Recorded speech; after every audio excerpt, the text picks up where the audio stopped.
इथं उपस्थित डॉक्टर जयसिंगराव पवार सरांच्या कन्या इतिहासाचे अभ्यासक माननीय मंजुताई पवार आणि विशाळगड मध अतिक्रमणच्या माध्यमातून मुक्त व्हावं किंवा विशाळगड हा अतिक्रमणापासून मुक्त व्हावा याच्यासाठी सहकार्य करण्यासाठी किंवा सपोर्ट करण्यासाठी किंवा आपल्या भूमिका मांडण्यासाठी इथं उपस्थित सर्व शिवभक्त बंधू भगिनी मनापासून वेदना होतात की ज्याच्यासाठी शिवाजी महाराजांनी स्वराज्य निर्माण केलं, स्वराज्याच्या माध्यमातून 350 वर्षांनंतर सुद्धा आपण कसं पुढे जायला पाहिजे शिवाजी महाराजांचा आदर्श घेऊन, हे आत्मचिंतन करण्याची निश्चित वेळ आलेली. इतिहास संशोधक वसंतराव मोरे सरांनी थोडक्यात पण सविस्तर पद्धतीने विशाळगडचं महत्त्व सांगितलं. आणि खरोखरच आहे की प्रामुख्याने मला त्याच्यात थोड्याशा गोष्टी वाढवून सांगायचे किंवा ॲड करायचे. शिवाजी महाराजांच्या प्रमुख राजधान्या होत्या. राजगड असेल, पहिल्यांदा 25 वर्ष शिवाजी महाराजांनी राजगडमध्ये आपलं स्वराज्य चालवलं. रायगड असेल, त्याच्यानंतर जिंजी असेल तामिळनाडूमध्ये. शिवाजी महाराजांचे पुत्र राजाराम महाराजांनी 8 ते 9 वर्ष आपला मराठ्यांचं साम्राज्य हे तिथनं चालवलं. त्यानंतर छत्रपती ताराबाई राणीसाहेब यांनी पन्हाळा किल्ल्याच्या माध्यमातून आपली राजधानी चालवली. पण यात मला आणि नमूद करायचं आहे की ज्यावेळी औरंगजेबचा औरंगजेबच्या विरोधात जो लढा चालू होता, त्यावेळी ताराबाई राणीसाहेब यांनी करवीरच्या संस्थापिका त्यांनी विशाळगडवरनं सुद्धा आपली राजधानी चालवलेली. आणि सगळ्यात महत्त्वाचा मला प्रश्न आहे सगळ्या या पुढारी मंडळींना, आणि त्याचं उत्तर असेल तर ते सांगू शकतात की शिवाजी महाराज छत्रपती शिवाजी महाराजांना ज्या विशाळगडनी वाचवलं, ज्या विशाळगडनी संरक्षण दिलं, त्याच करवीर संस्थापिकेच्या छत्रपती ताराबाई राणीसाहेबांचे पुत्र करवीरचे शिवाजी पहिले, त्यांचा राज्याभिषेक सोहळा सुद्धा हा विशाळगडला झाला. म्हणजे एवढा मोठा इतिहास असताना सुद्धा आपण त्याच्यावर विचार सुद्धा करायचा नाही का? आणि म्हणून मला असं वाटलं की 1-1.5 वर्षाच्या अगोदर की आपण विशाळगड किल्ल्यावर जाऊ. कारण नुसतं आम्ही ऐकून होतो, म्हणजे इच्छाच व्हायची नाही की आपण विशाळगड किल्ल्यावर जायचं. कतलखाना तिथं आहे, तिथं बकरी कापले जातात, तिथं कोंबड्या कापल्या जातात, जेवणं केले जातात, बिनधास्तपणाने मद्यपान तिथं केला जातो. महाराष्ट्रातले लोक कमी, बाहेरचीच लोक तिथं जास्त तिथं येतात. आणि हे सगळं ऐकून होतो मी, आणि हे सगळं ऐकून माझं मन होत नव्हतं की आपण कसं काय करायला पाहिजे. वेदना तर होत्याच. आणि म्हणून मग 1.5 वर्षाच्या अगोदर आम्ही सर्व शिवभक्त विशाळगडला गेलो. मला वाटतं 4 डिसेंबरला आम्ही तिथे भेट घेतली. आणि मी सगळं पाहून इतकं वाईट वाटलं मला की आपण स्वतःला शिवाजी महाराजांचं, शाहू महाराजांचा वंशज म्हणायचं, आणि आपण रायगड किल्ल्याचं संवर्धन जतन चांगल्या पद्धतीने आमचं शास्त्रोक्त पद्धतीने चालू आहे. आणि विशाळगडसाठी मी काय करू शकत नाही. खासदार असताना मी विशाळगड किल्ल्याला आणि रांगणा किल्ल्याला 5 कोटी आणि 5 कोटी 10 कोटी रुपयाचं हा फंड दिला होता. आणि फंड दिला म्हणजे काय काम संपलं काय माझं? आणि म्हणून ते सगळं पाहिल्यानंतर, ते दृश्य स्वतः अनुभवल्यानंतर 7 डिसेंबरला जिल्हाधिकाऱ्यांच्या बरोबर आम्ही मिटिंग घेतली. जिल्हाधिकाऱ्यांना सांगितलं वरची परिस्थिती काय. आणि पहिलीच माझी लाईन ही होती, आम्ही कुठल्याही धर्माच्या विरोधात आमची चळवळ नाही आहे. आम्ही कुठल्याही धर्माच्या विरोधात जे काय तिथं विशाळगडवर चालू आहे त्याचा आमचा तसा डायरेक्ट संबंध नाही आहे. पण जे काय तिथं अतिक्रमण जे झालेलं आहे दोन्हीकडून, समजून घ्या मी काय म्हणतो, दोन्हीकडून झालेलं आहे. जे काय अतिक्रमण झालेलं आहे त्या विशाळगड किल्ल्यावर ह्या गोष्टी चालणार नाहीत, म्हणून ते अतिक्रमण तुम्ही पहिल्यांदा काढणं गरजेचं आहे. अतिक्रमण काढत असताना जो कतलखाना आहे ते बंद व्हायला पाहिजे. हे शिवाजी महाराजांचं विशाळगड नाही. कोंबड्या मारणं, बकरं कापणं, जेवणाच्या पार्टी, मद्यपान, कोण त्यांना विचारलं नाही मद्यपान पाहिजे तेवढं करायचं तिथं. हा कुठला काही हिल स्टेशन नाही आहे. हा शिवाजी महाराजांचा किल्ला, ज्या किल्ल्याने शिवाजी महाराजांना संरक्षण दिलेलं आहे. इतर राजधान्यांच्या बरोबर विशाळगड ही राजधानी आहे. ताराबाई राणीसाहेबांची चिरंजीव करवीचे शिवाजी पहिले त्यांचा राज्याभिषेक सोहळा तिथं झाला आणि आम्ही ते खपवून घेणार नाही असं मी त्यांना स्पष्ट सांगितलं. आणि म्हणून त्यांनी निर्णय घेतला की आमच्या मागणीप्रमाणे की महाशिवरात्रीच्या अगोदर आम्ही सगळे अतिक्रमण काढून टाकू, तिथं चेकपोस्ट लावू जेणेकरून वरती मद्यपान कोण करणार नाही आणि बकरी कापणं, कोंबड्या कापणं हे सगळं बंद व्हायला लागतं. हा निर्णय घेतला त्यांनी. 2.5 महिन्यात त्यांनी काम सुरुवात केली. अतिक्रमण काढायला लागले. पण एकदमच 2-2.5 महिन्यानंतर त्याला कोर्टाच्या माध्यमातून ठराविक लोक कोर्टात गेल्यामुळं त्याला टेम्पररी ही स्थगिती देण्यात आली. पुण्यात 1.5 वर्षात कुठलंही अतिक्रमण काढलं गेलेलं नाही. सगळे शिवभक्त माझ्या सकट सर्व शिवभक्त गप बसले. पण 1.5 वर्षात तुम्ही काय करायला लागलाय म्हणून आता परत एकदा शिवभक्त यांनी आवाज उठवलेला आहे. माझ्या जीवनात जर सोशल मीडियावर मला अटॅक कोणी जर केला असेल तर ह्या 10-15 दिवसात केलेलं आहे. आणि मला आनंद झाला की अनेक शिवभक्तांनी माझ्यावर अटॅक केला की राजे तुम्ही का बोलत नाही अजून. जी भूमिका तुम्ही सुरुवात केली 1.5 वर्षाच्या अगोदर, आज तुम्ही का बोलत नाही विशाळगडवर. पण मला सगळ्या शिवभक्तांना मला प्रसंगी सांगायचं आहे, मी अमेरिकेत होतो. शिवाजी महाराजांचा 350वा शिवराज्याभिषेक सोहळा हा लॉस एंजेलिसला साजरा केला होता, म्हणून त्याच्यासाठी मी प्रमुख पाहुणे म्हणून गेलो होतो. मी अमेरिकेहून आल्यानंतर हा विषय आपण हाताळू, बाजू समजून घेऊ, आणि म्हणून थोडासा माझ्याकडनं उशीर झाला याबद्दल सुद्धा मला मनापासून खंत वाटते. असो, मला आनंद हा आहे की सगळे शिवभक्त परत एक मुवमेंट सुरू झालेली, एक चळवळ परत एकदा निर्माण व्हायला लागलेली आहे की जेणेकरून विशाळगड हा अतिक्रमणापासून मुक्त व्हायला पाहिजे. कोणी अतिक्रमण केलंय ते सरकारच्या हातात आहे. सरकारला पूर्ण कल्पना आहे कुठल्या गोष्टीचं अतिक्रमण झालेलं आहे. ह्याच्यावर मला काही बोलायची काही गरज नाही. पण मी स्पष्ट सांगतो, मी कुठल्याही एका धर्माच्या विरोधात नाही. ज्यांनी अतिक्रमण केलेलं आहे दोन्ही बाजूच्या लोकांनी ते अतिक्रमण तिथनं निघणं गरजेचं आहे, ही आमची भूमिका आहे. माझा सरकारला हाच प्रश्न आहे की तुम्ही 1.5 वर्षात ज्यावेळी टेम्पररी स्थगिती देण्यात आली, इंटरिम ऑर्डर देण्यात आली, तुम्ही 1.5 वर्ष सरकारने काय भूमिका घेतलेली आहे. कितींदा तुमचा वकील कोर्टात गेलेला आहे, कितींदा तारीख लागलेल्या आहेत. याचं उत्तर हे सरकारने द्यावंच लागतं. पण त्याच्यासाठी शिवभक्त थांबणार आहेत का. आम्ही किती दिवस थांबायचं. इतके भावनिक सगळे भाऊक बोलले, आज इथं बोलले, अनेक ठिकाणी अनेक सगळे शिवभक्त बोलत असतात. अनेक ठिकाणी चळवळ सुरू झालेले. आणि म्हणून मोरे सर असं गप बसून आता चालणार नाही. कुठंतरी ठोस भूमिका ही घेणंच गरजेचं आहे.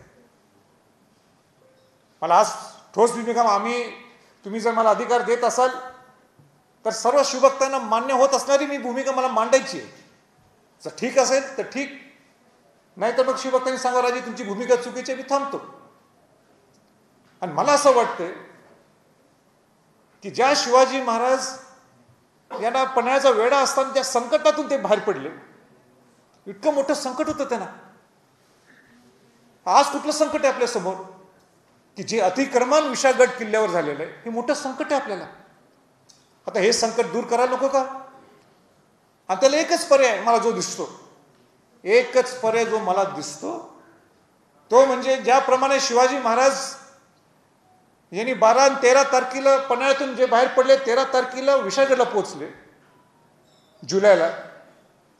या 6-7 दिवसात 13 जुलै परत येत आहे आणि 13 जुलैला सगळे शिवभक्त हे विशाळगडला जाणार. सर्व शिवभक्त 13 तारखेला विशाळगडला जाणार. माझ्या सकट प्रशासन ठरवून दे. आम्हाला विचारायचं सरकारला, आम्हाला विचारायचं मुख्यमंत्र्यांना, आम्हाला विचारायचं उपमुख्यमंत्र्यांना, आम्हाला विचारायचं दुसऱ्या उपमुख्यमंत्र्यांना, काय केलं तुम्ही 1.5 वर्ष? आता शिवभक्त थांबवू शकत नाही, ही आमची भूमिका आहे. तुम्ही काहीतरी आणि काहीतरी सांगाल, सिनियर काउन्सिल दिलं म्हणणार, एक सुद्धा ती जी स्थगिती, टेम्पररी स्थगिती दिली आहे त्याच्यावर एकदा सुद्धा वादविवाद झालेला नाही. ही सरकारची काम करण्याची पद्धत आहे. आणि म्हणून इथे उपस्थित सर्व शिवभक्तांना जर मान्य असेल तर 13 तारखेला दुपारी 2 वाजता आपण सर्वजण विशाळगड किल्ल्यावर पोहोचायचं. मान्य आहे का? तर सगळ्या शिवभक्तांनी, इथं संभाजी छत्रपती महत्वाचा नाहीये, मी तुमच्यासारखा एक शिवभक्त आहे म्हणूनच मी 1.5 वर्षाच्या अगोदर गेलो होतो. शिवाजी महाराजांचा वंशज हे सगळ्या नंतरच्या बाबी आहेत, पण मी सुद्धा एक शिवभक्त म्हणून त्या विशाळगड किल्ल्यावर गेलो होतो आणि म्हणूनच ती कडक भूमिका आम्ही त्यावेळी घेतली होती. 1.5 वर्ष थांबलो या सरकारसाठी. या 1.5 वर्षात काही कारवाई झालेली नाही, काही कारवाई झालेली नाही. तुम्ही आम्हाला पोलिसांची भीती दाखवाल, कोर्टाचं ज्या सूचना ते तुम्ही आम्हाला दाखवाल, आम्ही कोण घाबरणारे लोक नाही. पण आम्ही 13 तारखेला 13 जुलैला सर्व शिवभक्त हे विशाळगडवर आपल्याला पाहायला मिळतील. हा मला सरकारला आमची भूमिका त्यांच्या पुढे मांडायची. मला वाटतं आणि काय कोणाला काही प्रश्न सरकार पत्रकारांनी विचारले असतील ते आपण विचारू. मी सगळ्यांच्या वतीनं उत्तर देऊ.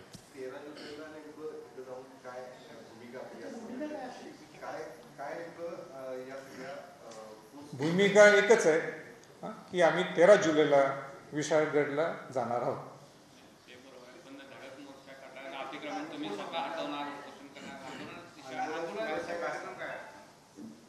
13 जुलै शिवाजी महाराजांनी अनेक सगळ्या गोष्टी करताना सांगून करत नाहीत. ते आम्ही काही गनिमी असं मी म्हटलं नाही, सगळ्याच गोष्टी सांगून करतात असं असते का? ज्या खेळणा किल्ल्यानं तथाकथित आत्ताच्या विशाळगडानं संकट समयी छत्रपती शिवाजी महाराजांच्या प्राणाचे जर बचाव केला, जर त्यांचं रक्षण केलं असेल, तर आज आम्ही सगळ्यांच्या साक्षीने सांगतो की त्या विशाळगडला वाचवायला प्रसंगी आमच्या सगळ्या मावळ्यांची आहुती गेली तरी 72, पण आणि आमच्यासाठी न्यायदेवता आमचा रायगडाधीश्वर छत्रपती शिवाजी महाराज एकच आमच्यासाठी न्यायदेवता असेल आणि आमचं रक्षण करणारा आमचा सेनापती छत्रपती युवराज संभाजीराजे असतील. छत्रपती शिवाजी महाराज की जय! जय भवानी! जय शिवाजी! 13 जुलैला अत्यंत पवित्र सर्वांना पाहायला मिळेल. का गेल्या अनेक दिवसांपासून विशाळगडबाबत सवाल जे ते उपस्थित केले जातात. मुख्यमंत्र्यांच्या प्रत्येक पोस्टखाली देखील मोठ्या प्रमाणात कर्मी त्या संदर्भात आपल्यावर देखील अटॅक केला अशा पद्धतीने सांगताय सोशल मीडियावर. त्या दिवशी काय नेमकी भूमिका आपली असते? मला इतकंच माहिती आहे, अन्यायाच्या विरोधात न्यायाचा लढा उभा करण्याची ही संभाजी छत्रपतींची सवय आहे. एक उदाहरण द्यायचं म्हटलं तर ज्या ठिकाणी शिवाजी महाराजांचा राज्याभिषेक सोहळा झाला, ज्या ठिकाणी शिवाजी महाराज छत्रपती म्हणून संबोधले गेले, त्या शिवाजी महाराजांच्या राजसदरवर नुसती मेघडंबरी उभा होती. एक तुम्हाला दगडसुद्धा हलवता येत नाही. पुरातत्व खात्यामध्ये पुरातत्व खात्याचा नियम असतो, तिथं शिवाजी महाराजांचा माझ्या सकट सगळ्या शिवभक्तांनी शिवाजी महाराजांचा तिथं पुतळा बसला. ही असामान्य बाब सगळ्या शिवभक्तांनी करून दाखवली होती. आता सुद्धा आमचं एकच मागणी आहे, बाकी आम्हाला काही बोलायचं नाही. आमची एकच मागणी आहे, तिथलं अतिक्रमण जे अवैध आहे ते काढावं, आणि जे आदेश हे जिल्हाधिकाऱ्यांनी तेव्हा दिले होते, मुख्यमंत्र्यांनी राजसदरवरनं बोलून दाखवलेलं आहे. मुख्यमंत्र्यांच्या बरोबर 2 उपमुख्यमंत्री सुद्धा तिथं होते. तिथं मंत्री महोदय सुद्धा अनेक होते तिथीच्या राज्याभिषेक सोहळ्याला, की आम्हाला तुमच्या मनातलं काय विशाळगड आहे तेच आमच्या मनातलं आहे, तर तुमच्या मनात काय आहे हे आम्हाला दाखवून द्या. आता त्यांच्या मनातलं काय आम्ही बघतो ना 13 तारखेला. म्हणून 13 तारखेला सर्व शिवभक्त, संभाजी छत्रपती म्हणून सुद्धा शिवभक्त तिथे जाणार आहे. आणि 13 तारखेला काय तुमच्या मनातलं आहे जे राजसदरवर तुम्ही विशाळगडच्या बद्दल बोलला ते तिने सांगावं. आणि राजसदरवर बाकी ठिकाणी बोलणं ठीक आहे, शिवाजी महाराजांच्या राजसदर जिथे ते छत्रपती झाले त्या ठिकाणावरनं त्यांची घोषणा आहे. कोणाची घोषणा आहे? मुख्यमंत्र्यांनी त्यांच्या बाजूला कोण आहेत? दोन्ही DCM आहेत. आता त्यांनी सांगावं तुमच्या मनातलं काय, आम्हाला तुमच्या मनातलं बघायचं आहे. आणि यात आम्हाला इतकंच माहीत आहे की एक शिवभक्त म्हणून आम्ही 13 तारखेला विशाळगडला जाणार. जर संभाजीराजे छत्रपतींनी आवाहन केल्यानंतर महाराष्ट्रभरातून त्या ठिकाणी शिवभक्त येण्याची शक्यता आहे. त्या ठिकाणी जर कायदा सुव्यवस्थेचा प्रश्न निर्माण झाला तर त्याला नाही, आम्ही काही बाकीचं बोललोच नाही ना. तुम्ही कशाला प्रश्न विचारायला लागलाय ते? माझं साधं म्हणणं की विशाळगडला आम्ही जाणार. जायचा अधिकार नाही का आम्हाला? आम्हाला शिवाजी महाराजांच्या विशाळगड किल्ला जायचा अधिकार नाही?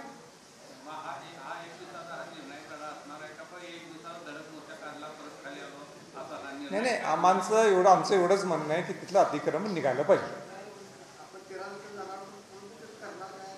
काय मी शिवभक्त म्हणून निघालोय आणि अनेक सगळे शिवभक्त येणार. माझा आदेश काही नाही. आदेश हे 1947च्या अगोदर छत्रपती देत होते. 1947 नंतर राजे विजय कोण राहिलेले नाही आहेत. हां, लोक आम्हाला राजे म्हणतात, भाग वेगळा आहे, पण आम्ही एक शिवभक्त म्हणून सगळे निघालोय. 13 तारखेला 13 जुलैला तुम्हाला सुद्धा पत्रकारांना आव्हान आहे, विनंती आहे की आपण सुद्धा तिथं यावं, एवढीच विनंती करू इच्छितो. 13 तारखेपर्यंत अल्टिमेटम या प्रकरणाचं द्यायचं का तुम्ही? 13 तारखेनंतर आता मी क्लिअर केलं ना. मी एवढं ह्या शब्दात सांगितलं की मुख्यमंत्र्यांच्या मनातलं काय आहे, जे त्यांनी लोकांच्या सगळ्या शिवभक्तांच्या मनातलं ओळखलं तिथीच्या दिवशी, ते त्यांनी सांगावं. आम्ही वाट पाहतोय. सगळे शिवभक्त हातात कुदळ आणि खोरं घेऊन त्या दिवशी नाही. स्वच्छता करायला येतील. ते सगळ्या शिवभक्तांच्या बद्दल मी काय बोलतो, एवढंच मला माहिती आहे की मला मुख्यमंत्र्यांच्या मनातलं ऐकायचं, उपमुख्यमंत्र्यांच्या मनातलं ऐकायचं की त्याच्या मनात काय आहे. ऐकायचं नाही, बघायचं आम्हाला. त्यांच्या मनात त्याचा आपण 13 तारखेला दाखवून द्यावं.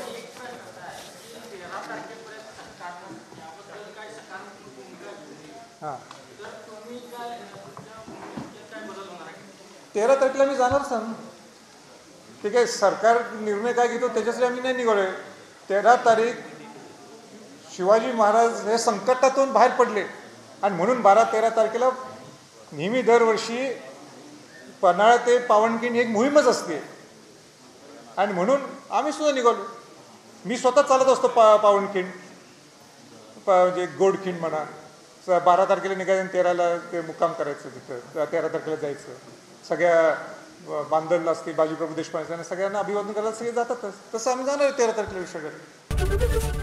ABP माझा, उघडा डोळे बघा नीट.